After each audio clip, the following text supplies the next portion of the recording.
오늘 6.25 전쟁 발발 70주년입니다. 북한이 예고했던 군사행동을 보류하면서 급격히 고조되던 남북 간 긴장은 일단 숨고르기에 들어갔습니다. 주호영 통합당 원내대표가 절에서 내려왔지만 국회 원구성 협상은 여전히 진통 속입니다. 오늘 정치마수다 배종호 세한대 교수, 황혜진 선임기자 모셨습니다. 어서 오십시오. 안녕하세요. 안녕하십니까. 먼저 북한의 군사행동 유보와 관련해서 어떤 의미인지, 앞으로 남북 북미 관계는 어떻게 진전될지 짚어보겠습니다. 자, 황 기자. 네. 오늘 6.25 전쟁 70주년이요. 남북 국방장관 공동성명 나왔죠. 네, 우리 시간으로 오늘 새벽에 정경두 우리 국방장관과 에스퍼 미 국방장관이 공동성명을 냈는데요. 내용은 한반도 평화를 지키려는 확고한 의지를 한미 두 나라는 견지하고 있다. 그러면서 북한이 싱가포르 북미 정상회담 공동성명, 남북 9.19 군사합의에 따른 약속을 지켜라. 평화를 지키겠다. 북한은 약속을 지켜라. 그리고 유엔 안보리 결의에 따라 북한의 완전한 비핵화를 추구하는 현행 외교적 노력을 계속 지원해 나가겠다. 이런 얘기죠. 그래서 평화를 지키겠다. 북한의 약속을 지켜라. 비핵화 외교를 지지한다. 이런 내용이고요. 한미 그 동맹에 대한 확고한 의지. 또한 오늘 해리스 대사, 주한 미국 대사도 6.25 전쟁 70주년 발발해서 한미 동맹 발전 중요성을 강조하는 성명을 냈는데요. 내용은 한미는 가장 강력한 동맹이다. 이 동맹은 6.25를 통해서 이루어졌다라는 내용입니다. 나온 워딩 자체는 예상할 수 있는 워딩들이었는데 시기가 시기라서 좀 들리는 것 같습니다. 그렇죠. 내용이. 예. 자, 배 교수님. 네, 어제부터 가장 화제는 역시 북한의 어떤 급격한 유턴인데요. 그렇습니다. 배경 어제 오늘 계속 분석이 나오지만 또 새로 한번 들어보겠습니다. 뭔가요? 일단 철저한 사전 시나리오대로 하는 것 같다라는 그런 생각이 좀 들지 새로운 않습니까? 정세 변화가 아니고 처음부터 계획된 시나리오라고 보시는 건가요? 워낙 정교하게 가지 않습니까? 예. 일단은 제가 볼 때는 가장 중요한 것이 강원 양독 작전이다. 예. 그래서 이 양독 작전을 통해서 북한이 생각할 때 가장 약한 고리가 남한이다. 그래서 남한을 때려서 뭔가 자기들이 얻고자 하는 것을 얻겠다. 결국 이제 얻고자 하는 것은 경제 문제 아니겠습니까? 지금 특히 이제 코로나19까지 터져가지고 북중 이 국경이 다 통제되니까 더더욱 지금 어려운 그런 상황이거든요. 고난의 행군 시기와 거의 버금갈 정도로. 근데 지금 미국은 움직이지 않을까. 남한을 때려서 움직이겠다. 지금 그래가지고 상당히 성과를 보고 있지 않습니까? 성과를 뭘 봤다고 북한이 판단한 것으로 보십니까? 가장 큰 성과는 전 세계 주목도를 끌었다. 주목도요. 지금, 네, 그렇습니다. 폭발을 해버리니까 개성 남북공동연락사무소, 미국도 상당히 놀랐을 것 같고 우리도 이제 놀랐고 어쨌든 한반도에 역시 사라진 존재가 아니다.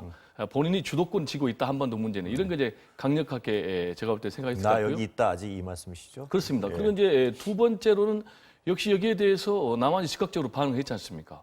당장 김현철 통일부 장관이 이제 사실상 교체된 상황이고 그리고 북한에서 이제 문제 삼고 있는 대북 전단 문제 여기에 대해서도 우리 남한 당국이 강력하게 나서고 있지 않습니까? 경찰 그리고 이제 자치단체까지 성의 있는 조치를 취했다고 보는 매우 거죠? 성의 있는 조치를 취하고 있는 것이죠. 그리고 이제 사법 조치하겠다고 그러니까 그리고 더 나아가서는 이제 국회에서도 대북 전단 살포 금지를 입법화하겠다. 이런 것까지 하고 있으니까 이제 북한은 상당히 얻고 있는 거죠. 그런데 중요한 것은 제가 볼 때 굉장히 주목할 부분은 북한이 레드라인, 이른바 금지선은 넘지 않고 있다. 그래서 이제 김정은하고 김여정이 역할 분담한 것 같아요.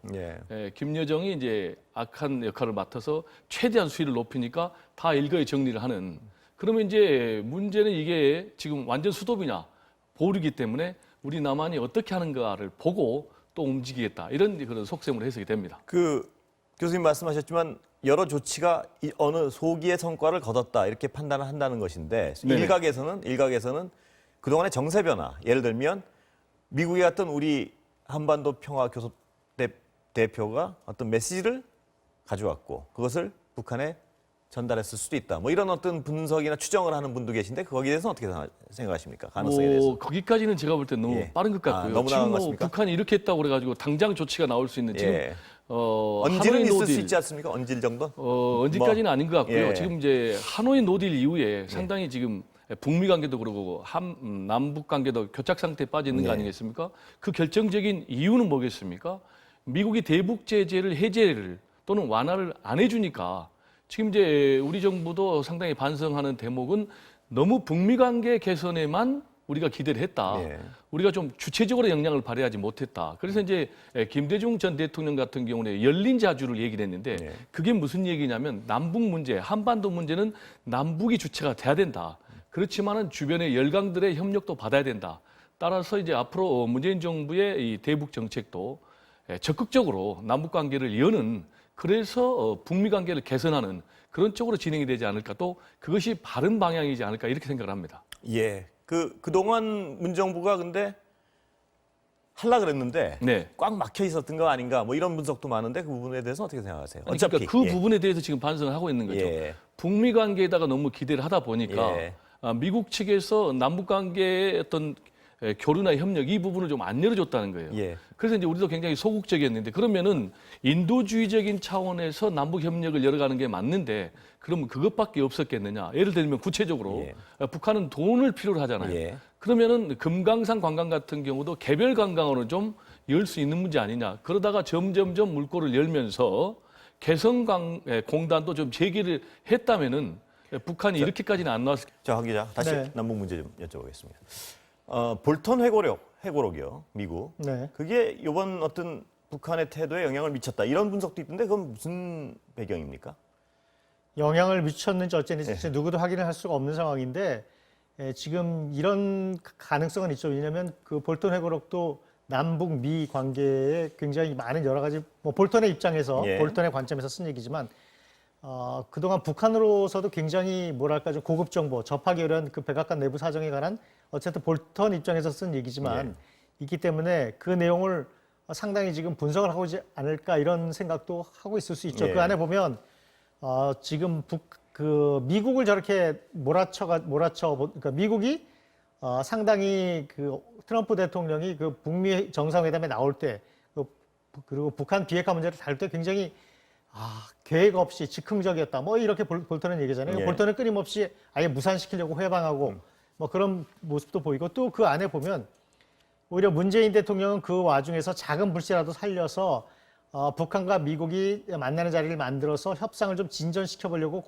노심초사하고 고군분투하는 뭐 그렇게 보이는 장면들도 있어요. 그렇습니다. 그 보기에 예. 따라서는. 그러니까 뭐 이건 좀 상상일 수도 있는데 북한 쪽에서 볼턴 회고를 입수해서 좀 읽어보고 문재인 정부를 이렇게 압박하고 구석으로 몰아넣는 게 결코 도움이 되지 않을 능사가 것이다. 아닐 것이고 예. 그렇게 몰아넣는다고 해서 미국이 반응을 할까에 대한 뭐 그런 그 회의가 있잖아. 나름대로 검토를 하지 않겠느냐 하는 추측인데 어쨌든 볼턴 회고록을 북한에서 분명히 보겠죠. 굉장히 중요한 네. 정보로 볼 수 있으니까. 근데 그걸 어떻게 해석하느냐. 북한의 체제나 북한이 또 미국을 바라보는 시각, 또 북한이 대외 세상 밖을 바라보는 시각이 상당히 우리가 짐작하기 어려운 부분이 있으니까 그런 부분에 하여튼 볼턴 회고록을 어떻게 보느냐에 따라서 뭐 시각이 다르겠지만 저 안에 보면은 상당히 북한도 뭐 나름대로 참고를 하고 분석을 할 부분이 있을 겁니다. 그렇습니다. 볼턴 자체가 무슨 메모강이었다 그러고요. 네. 그러니까 전체적인 해석에 있어서는 굉장히 왜곡되고 자기중심적으로 해석을 한 것 같은데 구체적인 어떤 작은 사실들에 대해서는 사실 가능성이 많은 얘기들이 많습니다. 참고할 얘기도 보면. 있겠고 미국의 네오콘 슈퍼매파들이 어떤 생각을 갖고 있느냐라고 엿볼 북한이 수 지금 있고요. 엿볼 수 예. 있겠죠. 그런 면에서는. 예. 근데 민주당 쪽에서는 회고록 얘기하지 마라. 이건 배경이 뭔가요? 그 회고록 안에 예. 보면은 이제 뭐 디테일에 말려 들어가서 자꾸 얘기를 하게 되면 말릴 수 있다는 거죠. 볼턴의 의도나 그리고 그 안에 내용들이 보면 그 네오콘, 그러니까 북미 비핵화 협상 자체가 거의 필요가 없다고 생각하는 그런 그 시각에서 볼턴의 시각에서 쓴 그 관점에서 다 평가하는 얘기들이잖아요. 그렇죠. 그러니까 거기에서 디테일에 들어서 항목을 얘기하고 있고. 그렇죠. 예. 하나하나 이렇게 반박하다 보면은 볼턴의 의도에 말려갈 예. 뭐 그런 염려도 있고 또 기본적으로 그런 예민한 그 사안에 대해서 여당 의원들이 왈가왈부 하는 것 자체가 별로 좋을 게 없다. 그런 판단도 있는 것 같아요. 예. 그러면요, 백 교수님.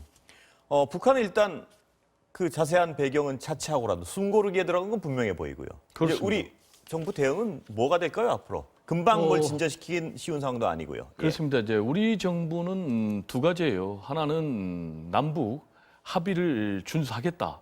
그러면서 동시에 북한에도 준수하라라고 촉구를 하고 있지 않습니까? 예. 그리고 이제 두 번째로는 대북 전단에 대해서 일단 그걸 가지고 북한의 빌미를 가지고 계속 공격이 되기 때문에 이 대북 전단 문제는 확실하게 하겠다. 네. 그리고 뭐 아시는 것처럼 경찰력 동원하고 입법화 경기도는 작업하고요. 행정력 예. 동원해가지고 다 지금 정리하고 있는 거 아니겠습니까?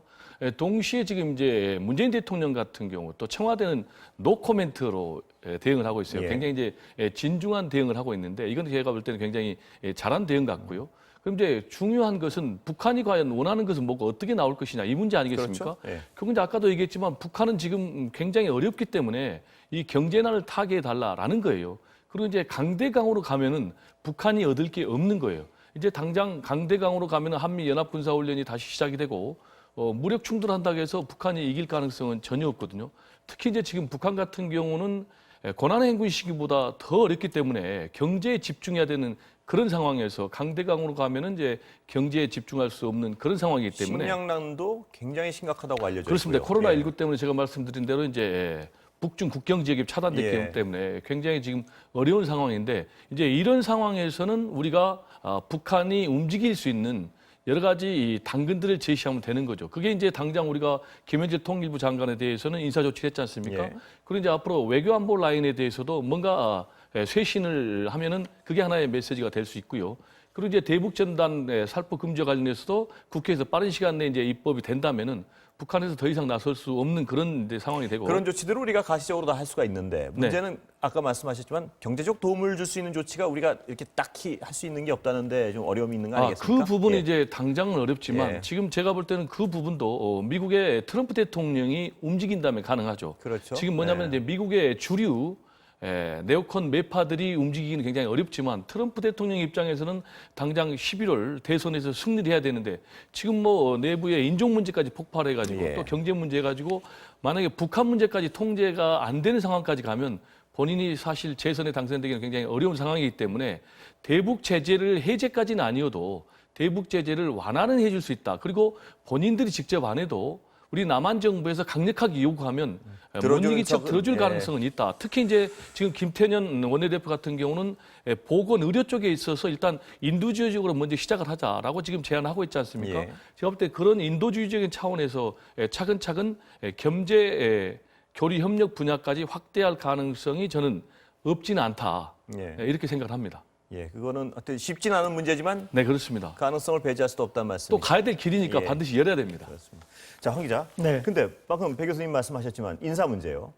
통일부 장관 어떤 후보 얘기는 계속 나오는데 어떻습니까? 이인영 전 원내대표가 아직도 가장 상위권에서 거론되고 있죠? 민주당 쪽에서 이인영 전 원내대표를 굉장히 미는 것 같아요. 예. 그리고 청와대 쪽에서도 뭐 괜찮게 생각하는 것 같고요. 본인도 의욕이 좀 있는 것 같고요. 예. 그래서 특별히 그런데 뭐 청문회도 해야 되고 그러니까 당장 뭐 좀 시간이 걸리겠죠. 일단 예. 추경이 급하니까 예.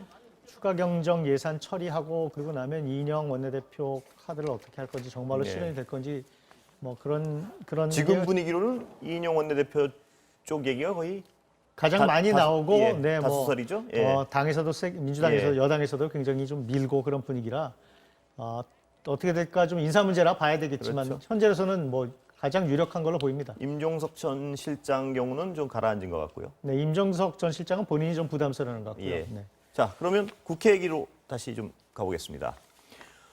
통합당이 의원총회를 열어서요. 주호영 원내대표를 만장일치로 재신임했습니다. 민주당은 이번 주에는 원구성을 마치겠다고 거듭 강조했습니다. 먼저 민주당과 통합당 오늘 입장부터 들어보고 가겠습니다. 주호영 원내대표가 국회에 복귀해서 추경 심사에 참여하겠다는 뜻을 밝혔습니다. 주호영 대표의 결정을 환영합니다. 다만 세세한 조건을 걸며 시간을 끄는 일은 없어야 합니다. 정치적 묘수를 찾다가 꼼수를 두는 일이 없기를 바랍니다. 6월 국회 일정을 감안하면 오늘부터라도 상임위를 즉시 가동해서 추경 심사에 돌입해야 합니다. 상임위 구성을 위해 상임위원 명단을 정상적으로 제출해 주시기 바랍니다. 처음부터 미래통합당 없이도 국회를 마음껏 운영할 수 있는 의석이기 때문에 당신들 의사들을 반영하지 않는다고 했기 때문에 그렇게 해보라는 겁니다. 민주당은 총선 이긴 걸 가지고 국회를 자기들 마음대로 할 수 있다고 그렇게 아예 작정을 하고 처음부터 협상은 없었습니다. 자, 황 기자. 네. 상임위원장 다 가져가라. 국회는 들어가겠다. 근데 문제는 상임위원 명단은 제출 안 하겠다. 이거 아닙니까? 그렇죠. 이거 어떻게 봐야 되는 건가요? 원구성에 협조 안 하겠다는 차원에서 상임위원들 그 통합당 명단을 안 내겠다는 거고요. 저번에 상임위원 6개 뽑을 때, 상임위원장 6명 뽑을 때처럼 의장이 강제 배정해라. 우리는 당하겠다. 피해자 코스프레이 계속하는 거죠. 그리고 사실 주호영 원내대표 입장은 절에서 내려온 다음에도 사실 변한 게 없어요.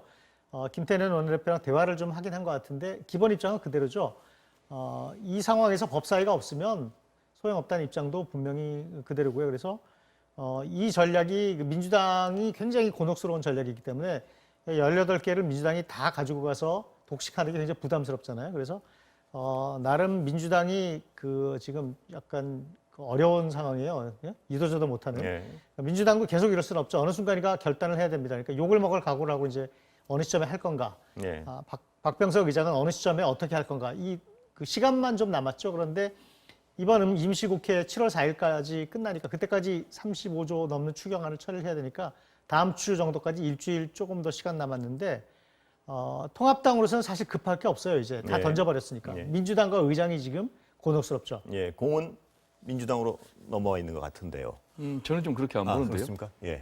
왜냐면은 일단 국회 원구성이 정상으로 안 되지 않습니까? 예. 그러면은 여야 모두가 예. 비난을 받는 거죠. 근데 지금 이제 분명한 것은 원구성에 협조를 안 하고 있는 것은 통합당이에요. 예. 지금 이제 주호영 원내대표가 사찰 자명 10일간 했는데 결국은 돌아와서 통합당 똑같은 측 얘기를 좀 해보면 네. 통합당은 다 가지고 가라 아닙니까? 협조 근데 예. 다 가지로 예. 가라고 그랬으면은 상임위원 황 기자 명단을- 얘기하신 예. 대로 민주당이 상당히 곤란해졌는데 예. 제가 볼 때는 다 가져가로 하면서 상임위원 명단은 안 주고 있거든요. 예. 이거는 잘못되는 그러니까 앞뒤가 안 맞는 자기 모순적인 행동이에요. 지금 이렇게 되면은 민주당은 앞으로 어떤 선택을 하느냐? 예. 18개 독식하면은 볼이 넘어와서 자기들이 지탄을 받으니까 예. 그렇지 않고 당초 7개 주기로 했지 않습니까? 그러면 이 7개를 공석으로 놔두고 예. 우리 것만 하겠다 이렇게 예. 나가는 거예요. 물론 여기에는 이제 추경을 통과해야 되니까 예결위원장은 가져가게 되는 거죠. 예. 그러면 통합당은 남는 게 뭐가 됩니까? 법사위원장 뺏기고 예결위원장 뺏기고 예. 7개 공석으로 놔두니까 그러면은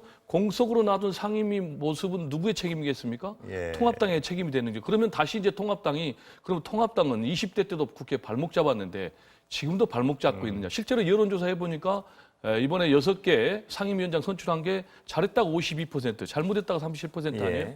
제가 볼 때는 통합당도 뭔가 좀 진정성 있는 국민이 바라는 예. 그런 정치를 좀 해줘야 된다. 예. 이런 생각이 듭니다.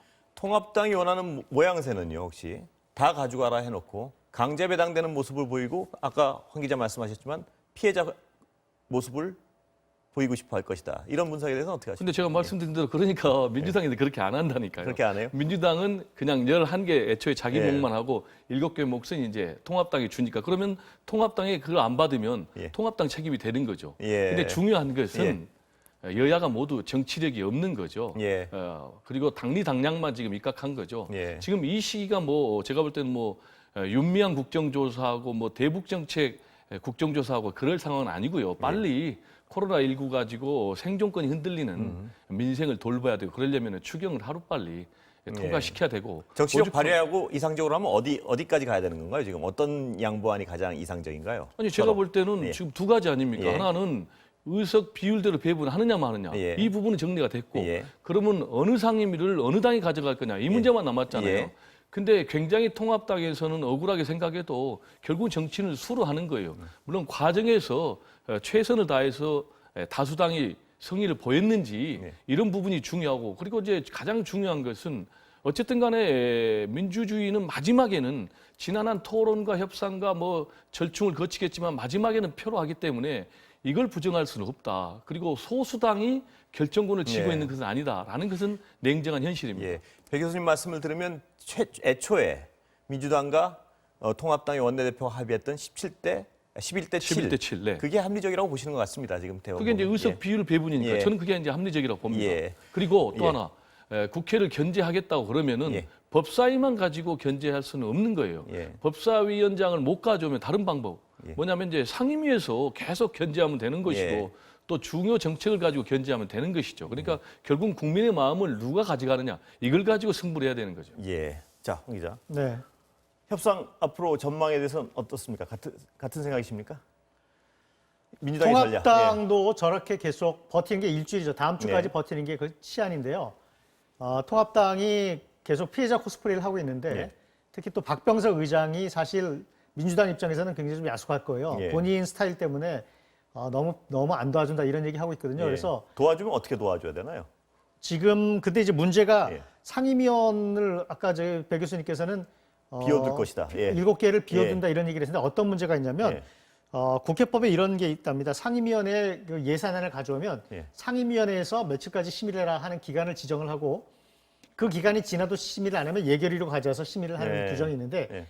민주당은 예결위 하나만 일단 한 다음에 지금 다른 사정으로 상임위에서 심의를 못하니까 예결위에서 가져갈 수 다 가져갈 수 있다 이 있다 말씀이시죠? 이렇게 예. 해석을 하는 거고 예. 국회 사무처는 아마도 상임위를 다 일단 해서 거기서 예비심의 기간을 지정을 해서 안 되면 올려야 된다 이렇게 해석할 가능성이 예. 많아요. 그래서 그렇게 될 경우에는 민주당이 일단 정보위를 뺀 나머지 17개 상임위를 다 일단 상임위원장을 차지해서 예. 그 예산안을 예결위로 보낸 다음에 추경안 처리를 다 하고 나머지 7개를 다시 그만둬서 야당한테 주겠다. 다시 뭐 준다? 이런 예. 복잡한 이제 아이디어까지 나오죠. 예. 그래서 어찌됐건 민주당이건 국회의장이건 통합당이건 일주일 정도의 시간밖에 없죠. 그 시간 안에 통합당으로서는 어차피 법사위를 못 가져올 바에 그 민주당이 독주하는 모습을 보여줘서 이렇게 피해자, 약자의 모습을 보여주고 뭐 그러겠다는 얘기 예. 같은데 그러면서 예산 투쟁을 하겠다 이런 얘기는 민주당이 상임위 그 구성하면 우리가 들어서 싸우겠다 이런 얘기잖아요. 근데 통합당으로서도 지금 그 추경안이 약 500만 명 정도의 국민의 그 굉장히 급박한 상황이 달려 있는데 계속 몽리처럼 저렇게 계속 오래 부리는 것도 예. 너무 오래 하면 지난 국회랑 20대 국회랑 달라진 게 뭐 있느냐. 물론 장애투쟁이나 뭐 이렇게 시위, 물리력 행사는 안 하고 있지만 나는 비난을 받을 수 있죠. 그래서 제 생각에는 저렇게 저 전법을 이렇게 피해자 코스프레 전법을 계속 끌고 가는 게 도움이 될까라는 생각이 들어요. 근데 황 기자 말씀하실 때 코스프레 하시면 통합당 쪽에서 좀 섭섭하겠습니다. 코스프레가 아니라 진짜 피해자인데 이렇게. 근데 기본적으로 아까 배 교수님도 말씀하셨지만 결국 합의가 안 되면 다수결이죠. 예. 국민이 갈라준 국회 의석대로 해야죠. 예. 그 선을 넘으면 그거는 민주주의가 아니죠. 그건 예. 떼쓰는 거죠. 거기까지 가면. 예. 그 선이 애매한데 하여튼 제가 말씀드리는 거는 약자인 야당이 분명히 억울한 면이 있죠. 예. 법사위 너희들이 가져갈 때는 민주당 니네 그때 몇 석이냐 이런 부분도 충분히 논리가 있는데 지금 잊지 말아야 할 거는 코로나 위기라는 미중의 사태를 잊어버린 거 아닌가 싶어요. 여든 야든. 예. 그러면 안 되죠, 그건. 예. 자, 그럼 네. 배 교수님. 아까 여러 가지 어떤 다양한 방법론, 다양한 어떤 추정, 경우의 수에 대해서 살펴봤는데 어느 쪽으로 갈 것 같습니까? 지금 협상. 예. 경우의 수는 간단해요. 예. 일단 민주당에서 가장 중요한 게 추경이거든요. 예. 그러려면 추경을 하려면 원구성이 돼야 되는데 원구성은 제가 말씀드린 대로 18개를 독식하는 것은 안 하겠다는 입장이에요. 왜냐하면 상대방이 원하는 프레임에 가니까. 예. 그래서 상대방 거 놔두고 그냥 가는 거예요. 그럼 예. 이제 나머지 예결위원장은 가져가는 거예요. 왜냐? 예. 추경을 통과시켜야 되기 때문에. 예. 근데 이제 황 국장님 말씀하신 대로 예결위원장 가져가서 예결위에서 추경 심사하고 통과시킬 수 있느냐 없느냐라는 예. 거는 지금 국회에서 법을 둘러싸고 국회법 둘러싸고 해석이 다르거든요. 예. 그래서 만약에 유권 해석을 받아서 그게 불가하다 그러면 추경을 처리를 못하는 거죠. 예. 그러나 이제 만약에 추경을 해도 된다, 예결위에서 처리해도 된다라면은 제가 볼 때는 민주당에서 7월 4일 날 이제 막이 내리니까 이번 임시국회가 그래서 이제 내일이죠. 예. 내일 제가 볼 때는 원구성하고 예결위에서 추경을 통과시키는 예. 그런 방향으로 선택할 것으로 보입니다. 배 교수님 거의 어떤 확신하고 계신 것 같습니다. 7개 비워두고, 그죠? 민주당은 아까. 그거는 이제 지금 이제 계속 민주당 지도부도 원내 예. 지도부도 그런 입장을 밝히고 있고 예. 아까 말씀드린 대로 결과적으로는 이게 수의 문제이기도 하지만 여론전이거든요. 예. 그럼 이제 민주당 입장에는 두 가지 문제 하나 여론에서도 승리를 해야 되고 동시에 집권당으로서 책임이 있거든요. 예. 그럼 책임이 있는 건 뭐냐면 일하는 국회고 당장 지금 중요한 것은 추경을 통과시켜서 빨리 코로나19 때문에 흔들리고 있는 민생을 돌봐야 되는 예. 문제이기 때문에 그걸 지금 처리 못해서 돌아오는 지탄 예. 그리고 이걸 추진해서 돌아오는 지탄 비교할 때 제가 볼 때는 이미 지난번에서 여론조사 나왔듯이 오히려 집권 여당으로서 일부의 비난을 듣더라도 하는 것이 예. 더 맞는 길이다라고 선택을 할 가능성이 높다. 저는 예. 이렇게 전망을 합니다. 자, 거의 말씀은 다 이 원구성 관련해서는 하신 것 같은데 네. 황 기자 보시기엔 어떻습니까? 앞으로 향후 수순은 제가 뭐 점을 칠 수는 없지만 지금 문재인 대통령도 간곡하게 추경 예. 얘기를 하고요. 또 경제부총리도 얘기하고 상황이 사실은 이게 빨리 해야 되거든요. 그런 현실적인 필요도 있고 뭐 자영업자 등 비롯해가지고 지원을 기다리는 사람들이 있으니까 민주당도 원내 지도부도 시간이 많지 않죠. 그래서 제가 아까 말씀드리지만 일주일에서 열흘 사이에 뭘 해야 되니까 그 안에 결판은 날 텐데 이제 이런 아까 말씀드린 국회의장이나 이 지금 그 상임위 구성과 예산 그 추경 예산안 처리를 어떻게 해석하느냐 상임위를 전부 다 일단 열어야 된다고 생각할지 안 할지 그게 굉장히 변수거든요. 그 예결에서 해석은 누가 하는 겁니까? 의장이 하는 거죠. 예. 국회 사무처 그 유권 그 보고를 받고 예. 의장이 결정하는 건데 그 변수가 있으니까 일단 봐야 되고 일단 또 박병석 의장이 오늘 주호영 원내대표 아침에 김태년 민주당 원내대표 만났고 오후에 주호영 원내대표 만나서 일단 최대한 협상을 하고 교섭을 해보라고 예. 양쪽 양당 원내대표에게 지금 계속 그 의장도 나름대로 당부도 하고 압박도 하고 있으니까 좀 봐야겠죠. 그래서 굉장히 국회 초반에 이 고비를 어떻게 넘느냐 힘싸움이죠. 제가 말씀드리지만 21대 국회의 그 싸움의 룰을 또 운행의 규칙을 정하는 그런 그 예. 성격이 있기 때문에 어느 당도 물러서긴 쉽지 않지만 결국은 추경을 너무 오래 끌 수는 없으니까 예. 조만간 결론을 날 겁니다. 이- 일단 내일 본회의 보면 알겠죠, 방향. 그렇습니다. 이 원협상 얘기는 지난주부터 하도 같은 얘기를 여러 번 반복해서 뭐 시청자 여러분도 좀 지루해하실 수도 저희 있는데 방송하는 저희도 좀 지겹죠. 이제. 예, 몇 그 주째 같은 얘기를 해서. 진전이 전혀 없이 이렇게 하고 있으니까요. 자, 다른 얘기 그럼 좀 네. 재밌는 얘기 좀 해보죠. 재밌는 얘기죠. 예. 네. 그 김종인 비대위원장은 어떤 비상한 재주를 하나 가지고 계신 게 네. 화제를 만들어내는 재주는 있는 것 같습니다. 맞습니다. 요새는 백종원 네. 어떻게 보십니까? 말씀하신 의도가. 대로 이제 예. 그 의도 첫 번째가 예. 이슈를 주도하는 거죠. 예. 당장 주목을 받지 않습니까? 기본소득 얘기해가지고 예. 계속 주목을 받지 않습니까?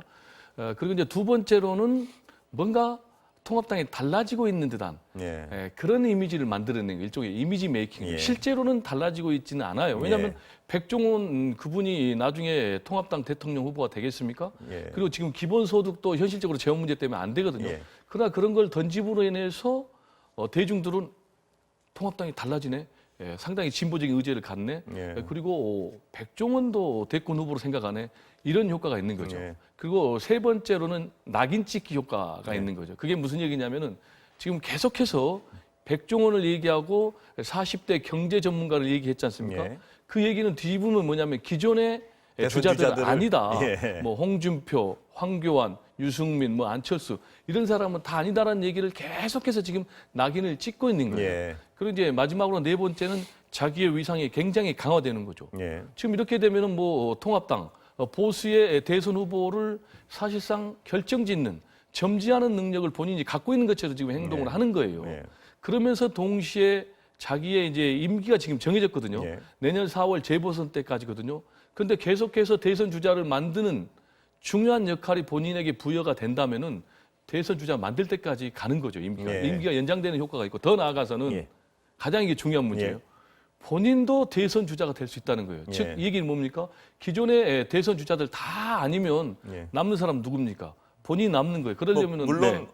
어제 오늘 강한 부인을 했습니다, 본인이. 아니 근데 본인은 이제 부인을 했지만 당장 예. 오세훈 전 서울시장 같은 경우도 예. 가능성 배제할 수 없다. 예. 그리고 정청래 의원도 그랬고 제가 볼 때는 실제로 이분이 이 지난 뭐 대선에서 본인이 또 출마하겠다는 예. 입장을 밝혔다가 일주일 만에 취소를 했는데 상당히 좀 앞으로 지켜볼 대목이 속마음은 아닌가. 의지가 있다고 보시는 거네요.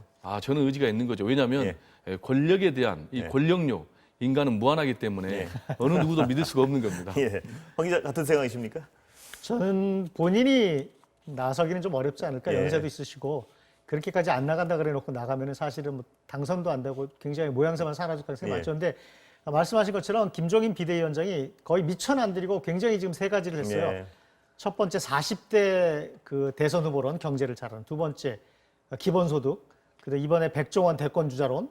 물론 본인도 농담으로 가볍게 한 얘기죠. 그 뭐 진지하게 하게 했겠습니까? 그렇지만 이렇게 국민들이 아주 좋아하는 사람, 거꾸로 얘기하면 우리 당에 그런 사람은 없다 그런 얘기잖아요. 그래서 네. 뭐 장제원 의원 같은 경우는 아니 당 비상대책위원장이 당 대표가 자기 당 그 대선 주자급들을 요새 유행하는 말 한꺼번에 다 디스해버리면 어떡하냐 네. 뭐 이런 불만도 있는데 굉장히 말씀하신 것처럼 비상한 재주가 있어요. 네. 돈 미천 하나도 안 들이고 그렇습니다. 말 몇 마디 해가지고 국면을 훅훅 바꾸죠. 예. 그런 면에서는 굉장히 언론 기자들의 속성도 굉장히 잘 알아요. 예. 그래서 기자들이 이런 재밌는 얘기 써주면 하면 굉장히 기사가 크게 나고 그리고 또 발은 쓱 빼고요. 잘. 그렇죠. 발음 예. 빼고 그러면서 또 이 정치부 기사가 굉장히 딱딱한 게 많으니까 저런 까십이 참 재밌잖아요. 예. 저런 가십성 기사가 정책이나 그런 뭐 진지한 기사보다. 그래서 굉장히 언론도 잘 이용할 줄 알고 대중의 마음도 잘 알고 그런 분이죠. 근데 어쨌든 굉장히 저런 말들이 대중한테 먹혀요. 예, 그렇습니다. 그리고 사람들이 저분이 나이 연세는 굉장히 많지만 오히려 통합당 안에 다른 중진 의원들보다 대중의 마음을 읽고 트렌드를 읽고 이런 능력들이 더 있어요. 그러니까 이런 걸 배 교수님 말씀처럼 미천한다리고 말을 몇 마디 해가지고 당의 이미지를 굉장히 바꾸거든요. 네. 지지율도 올라가게 예. 만들고. 지금 그래서 당에 그 없는 사실상 이렇게 공천권이나 이런 권력이 없는 것을 이렇게 언어에 말의 그 권력으로 지금 그걸 이용하고 있어요. 그러니까 예. 그런 면에서는 통합당 안에 미안한 얘기지만 대선 주자들이나 중진 의원들은 대단히- 없는 능력을 갖고 있어요. 그건 분명해요. 예. 그리고 그분들은 대단히 기분은 안 좋겠습니다. 저렇게 자꾸 화제가 되고 하면 저런 식으로. 그렇죠. 우리 다 한꺼번에 그냥 쭉 다 제껴버리는 거죠. 그래서 여기 감이 없다 이 얘기 감이 아닙니까? 없다. 예. 아무도 감이 없으니까 유일하게 인정한 대선 주자는 이낙연 전 총리 한 명밖에 없다는 얘기니까 예. 그 정도 되는 사람이 나오기 전까지는 아무도 안 된다 이런 예. 얘기죠. 그래서 어쨌든 갑자기 백종원 대표 유령고가는 졸제 대선 주자급이 됐는데 예. 김종인 비대위원장의 그 시대를 읽는 그 언론을 이용하는 그 기법은 상당히 탁월한 면이 있습니다. 이제 정치가 말로 하는 거는 맞는데요. 예. 언어의 유희로 끝나면 안 되고요. 예. 결국은 실체, 예. 열매가 있어야 예. 되는데요. 결국 이제 말에 대한 책임은 자기한테 떨어지는 거예요. 예. 본인이 기본소득 얘기했으면 거기에 대해서 구체적인 강론을 내놔야 예. 되는 거예요. 대권 주자 40대 뭐 경제통 그럼 그 사람을 내놔야 되는 거예요. 예. 그럼 계속 내놨는데 없다? 내용은 풍선만 없으면- 있다? 예. 그러면 나중에 거짓말장이가 되는 거죠. 예. 그래서 결국은 정치인들이 이건 뭐 김종인 비대위원장뿐만이 아니고 예. 누구든지 자기가 뱉은 말에 대해서는 책임을 져야 된다. 예. 이 말 좀 강조하고 싶습니다. 예, 그 말씀 자체 화제성도 점점 떨어질 것이라는 말씀이죠. 그럴 실체가 가능성도 없으면. 매우 높죠. 예, 네. 오늘 말씀 감사합니다. 예. 네, 감사합니다.